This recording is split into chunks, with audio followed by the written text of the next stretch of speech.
Welcome to Chapter 4 for Quality Management. In Chapter 4, we're going to talk about ethics and corporate social responsibility.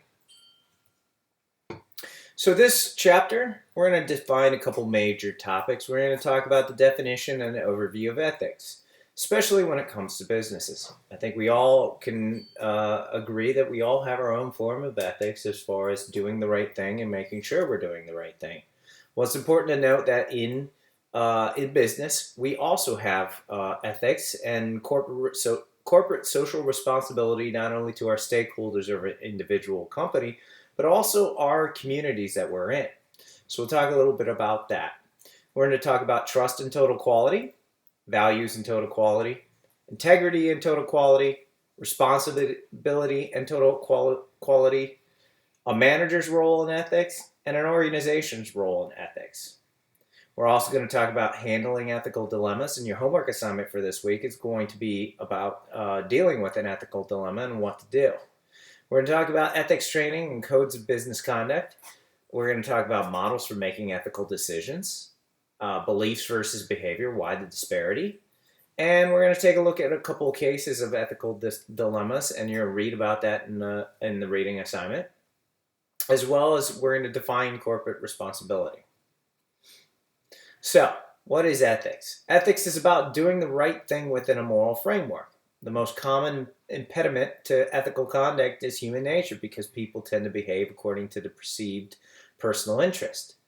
For example, in organizations, a lot of effort is placed on getting to the top, right? Making your business as profitable as possible to make sure that stakeholders are taken care of. But is it the right thing? One example of this is recently that the K-Cup inventor, if you guys know what the K-Cup machine is, it's a coffee machine with single self-serve, right? One of the most popular coffee machines out there. But the inventor of the K-Cup is having a lot of second thoughts about exactly his invention because of the impact on society, most importantly, the impact of the waste from these K-Cup machines because they're not biodegradable, those little plastic things that throw it away. So, it's important to note that doing the right thing sometimes can take different forms. And when he thought that he was doing the right thing, it now has changed. And the biggest impediment to that conduct is because, he was acting in the best interest of trying to make it and trying to make money and trying to have a successful business and didn't think about the social ramifications of his product with waste. So this is an example of sometimes how ethics and social responsibility sometimes come into play.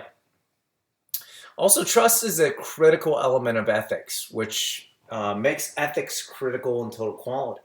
Many of the fundamental elements of total quality depend on trust and ethical behavior, including communication, interpersonal relations, conflict management, problem solving, teamwork, employee involvement and empowerment, and customer focus, right?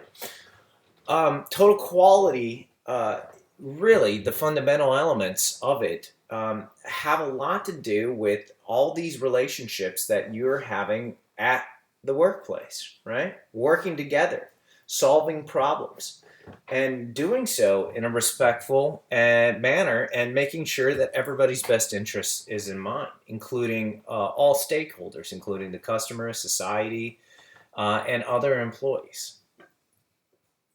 Trust can be built by being loyal to those not present, keeping promises, and sincerely apologizing when necessary.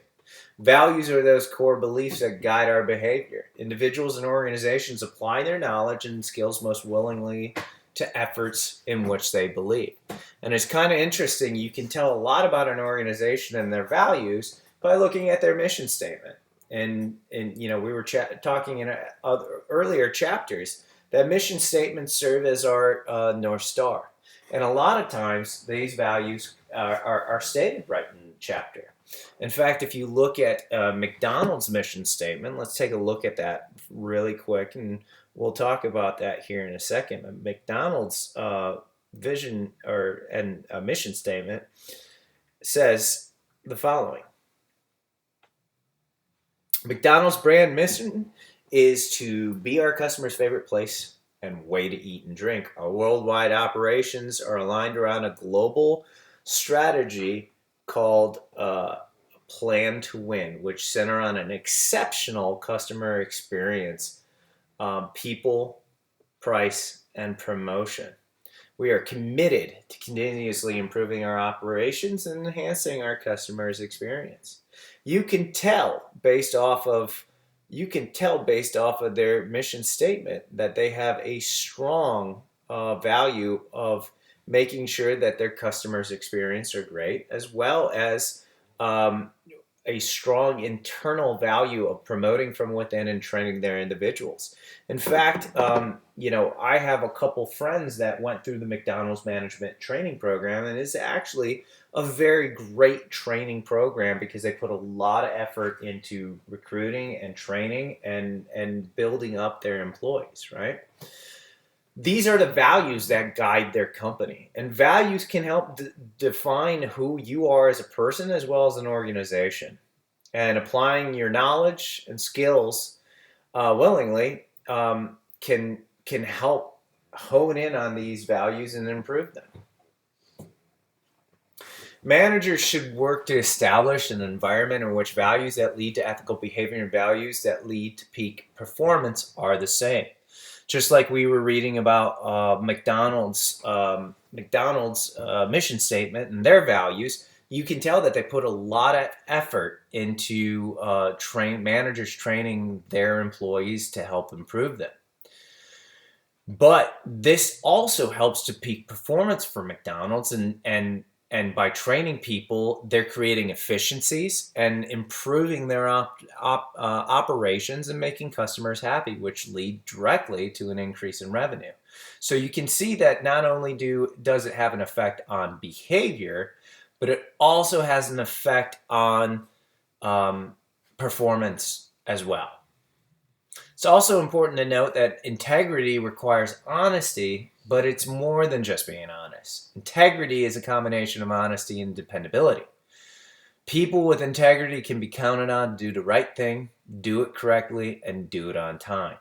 So it's important to note the difference between integrity and just honesty, right? Integrity is a combination of both honesty and dependability.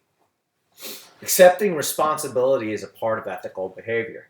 It's important to know that people who pass blame are not behaving ethically. In a total quality setting, people are responsible for their performance. When speaking of their organization and within their organization, ethical people say we instead of I.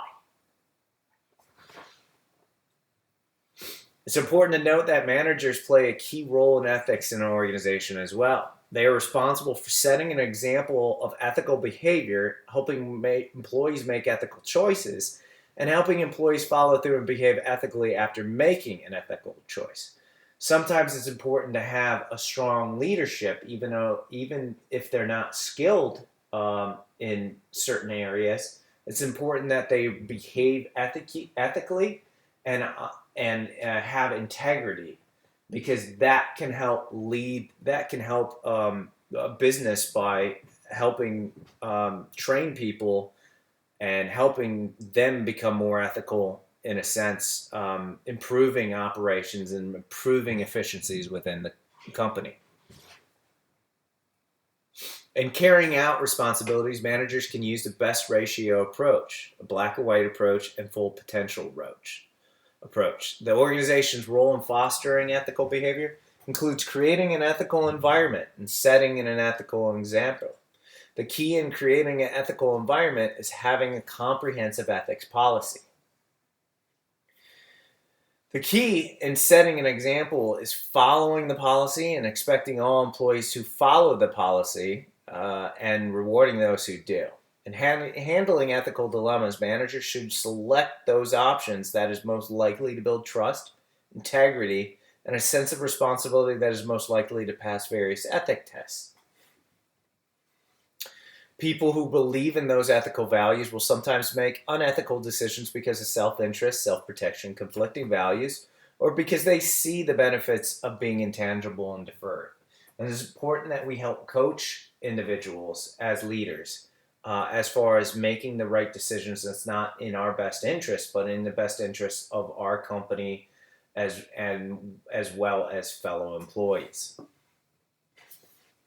Key elements of a corporate social responsibility plan include ethical aspects of the following issue: human rights, safety and health, business practice, governance, environmental engagement, consumer relations, marketplace activities, community involvement, as well as social development.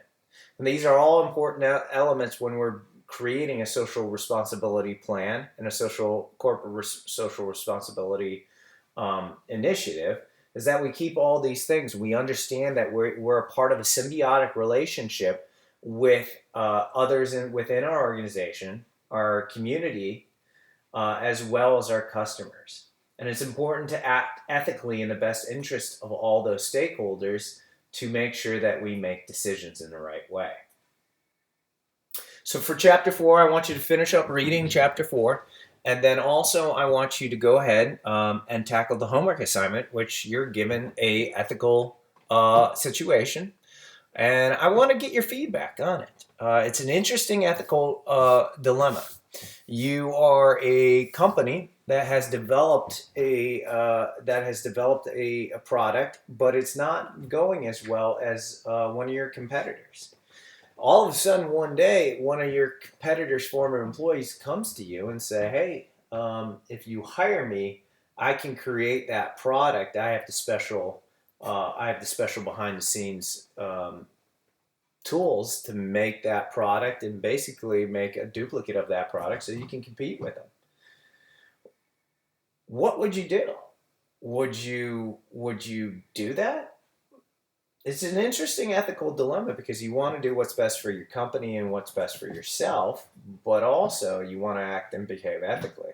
So I'm curious to see your responses and how you would tackle that subject. That's it for this week, and we'll touch base next week.